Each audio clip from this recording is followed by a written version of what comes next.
Hello racing fans and a warm welcome to Trackside, proudly brought to you by World Sports Betting. Bet with the best, bet with WSB, a leader in the fixed odds betting market and number one in the anti-post betting market. I trust that you're all having a fair week wherever you've been playing around the globe, and looking forward to this weekend when it comes to local racing.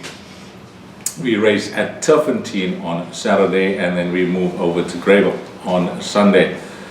I'm going to be concentrating on the Greyville card. I had a good look at that card and I picked out 4 horses to follow on the day, and hopefully things work out for us on Trackside, because these 4 horses, I think when we multiply out these perms, these trebles that will be up on World Sports Betting, there will be decent odds as well. Let's begin, and our day will begin early on Sunday where we race on the turf.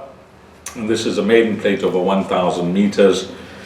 And the runner that I really like here is number 8, Fortune Bay. Mike Miller's runner, Sereno Mudley up. He is the man for the job, and he does a lot of work for them. He's actually engaged to ride all their horses. And he did partner this filly on debut. And if you can recall that day, if you did watch racing, I worked at Scottsville and there was lots of talk, and the betting support was there to match it as well. And this filly, well, it was over 1,200 meters and she showed a lot of early pace and speed, and the way she was traveling throughout, I actually thought that she's going to go on and win it. But once they passed the 400 meter mark and going into the business end of the race, she started to just be green, and I feel it was just race experience that found her out on the day, because one runner came past her, and that was Nathan Cotson's horse with the apprentice on, and yeah, it could have been the 4 kgs that told over the final 400 meters, with that horse carrying 54 kgs compared to this filly that was carrying 58 on the day. But nevertheless, it was a good introduction to a career, Fortune Bay.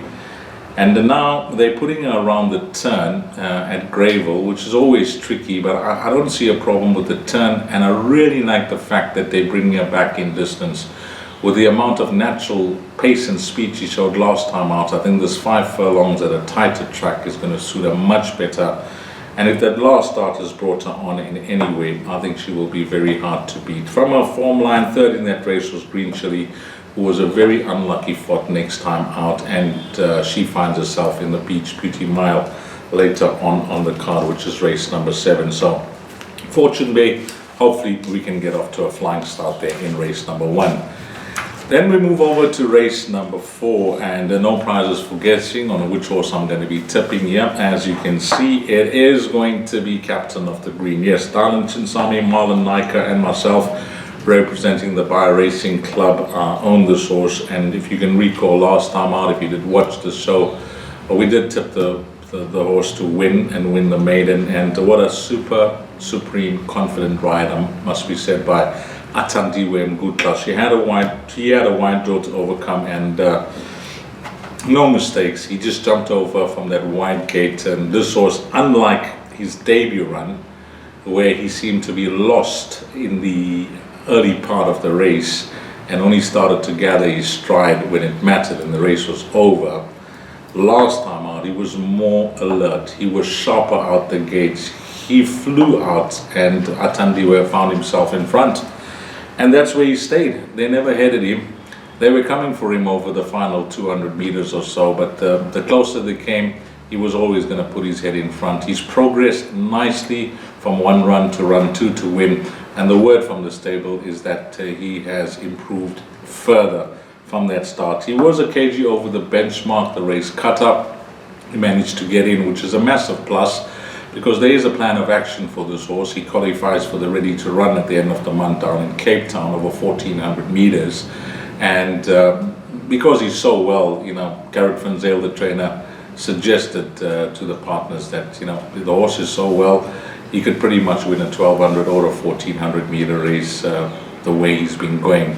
And so this race came along, and we've decided, although it's a step down in distance, a 1,400 would have been ideal again, but although it's a step down in distance, the way he raced last time out, and the fact that he's coming around so well, he's taking on, it's a nice test for him, let's put it that way. This handicap will be a nice test for him. He's carrying 61 kgs. It's a low merit rated 68 handicap. There are some horses that are well exposed in this field. He's only starting off his engine. The one thing I'll tell you about this horse is that he knows how to run. We saw it last time out, but he still needs to learn how to race, because once he learns to put the two together, race and run, I think he could be an exciting horse. But captain of the green, we've got the thumbs up from the stable, from Garrett, that all systems go on his progress back home, on his well-being, and if he's good enough, he should win this, and then it's off to Cape Town for that ready to run at the end of the month over 1400 meters. Then we move along to race number 6, apologies. Race number 7 is a Beach Beauty Mile. Race number 6, this is a graduation plate over 1600 meters. And a very interesting horse here, also from the Garrett Van Zyl stable, is called Money Heist. Now, just like captain of the green, he was a recent maiden winner, and he now goes into a graduation plate over 1600 meters. The way he shed that maiden, he did make it look very, very easy. From a wide draw, set midfield, as they came around the turn, boom, Muzi found himself in such a sweet position turning to the straight. He hit the front early, and he was winning going away that day. He's also looks like an exciting 3-year-old for Garrett for the season. He may be one of the runners that Garrett will be taking down to Cape Town as well for their Cape Summer season. But a big, bold statement by this trainer here, because if you see the weight, it was carted to carry 55 kgs, and Pierre Striker Stratum is down to ride him, and obviously he can't go that low with the weight. But Garrett is willing to let Pierre ride a horse plus 2.5 kgs. I think that is a bold statement about what he thinks of this horse's merit rating, because the handicap is giving him a rating of 87, and Garrett's willing to run this horse plus 2.5, which basically says he thinks that the horse is a 92, or he thinks that the horse is better than a 92 to win this. So that's a bold statement. 1600 I think will suit him much better as well, the way he won over 1400 meters last time out.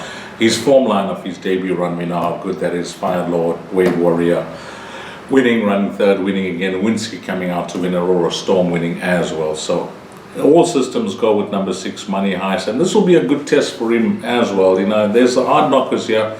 There's some serious handicap horses that enjoy racing in these handicaps, but I think he's the type of horse that will raise his game to the next level. And if that 2.5 kgs is not costly, he'll win here. Money Heist, race number 6. And then I wait for the lucky last, which is race number 8 over 1600 meters. And I really like the look of this. Is a highly competitive race. When I look to this, there's form all round here with most of these runners. But the horse that appeals the most to me is number 1, Majestic Warrior. And I think he'll be a decent price as well, because of the competitiveness of the field. Now, Peter Muscat gave this individual a break after 2 runs as a juvenile, and I was in the parade ring last time out. He was racing against Captain of the Green, and horses were walking around, and I must admit that this was one of the horses that kept catching my eye. He looked like he matured after his 2-year-old campaign into a lovely 3-year-old, and he was poorly drawn. Unlike Captain of the Green, who you know, was so alert and went to the front, this horse, he was just slotted in towards the back of the field from that wide draw. But as they turned into the straight, he was one of the horses that started to make good progress to the field, and he was one of the horses that really caught my eye, as I mentioned. It's a massive draw swing around for him. From that wide draw last time out, he's now drawn pole position. That last start, I suspect, would have brought him on as well. And I think whatever beats him will win. Yeah, there are horses that come from that form line behind Captain of the Green that finished in front of him was Zuberi, but now Zuberi will have to jump from a wide draw. And even a horse that finished behind him that day was the Bund, Michael Roberts' runner, who wasn't too far behind him back in that 5th position. And Rachel Vinica claiming that 1.5. But I think this horse, Majestic Warrior, could be a nice way to end off the day at Greyville. And those are the 4 runners, guys. Of course, 2 trebles will be up on the World Sports Betting menu. Race 1, number 8, Fortune Bay. Then we go on to race 4. It's going to be Captain of the Green, which is number 9. Race number 6, it is Money Heist, which is number 6. And then the lucky last race, number 8, number 1, Majestic Warrior. And I trust that you're all going to have a wonderful weekend wherever you're playing, and hopefully you make a bit of cash as well. On behalf of the World Sports Betting team and myself, Deez Dayanand, as always, thanks to all the punters, but more importantly and more especially, thanks to you, the valued customer. Until next weekend, you take care. Salami guys.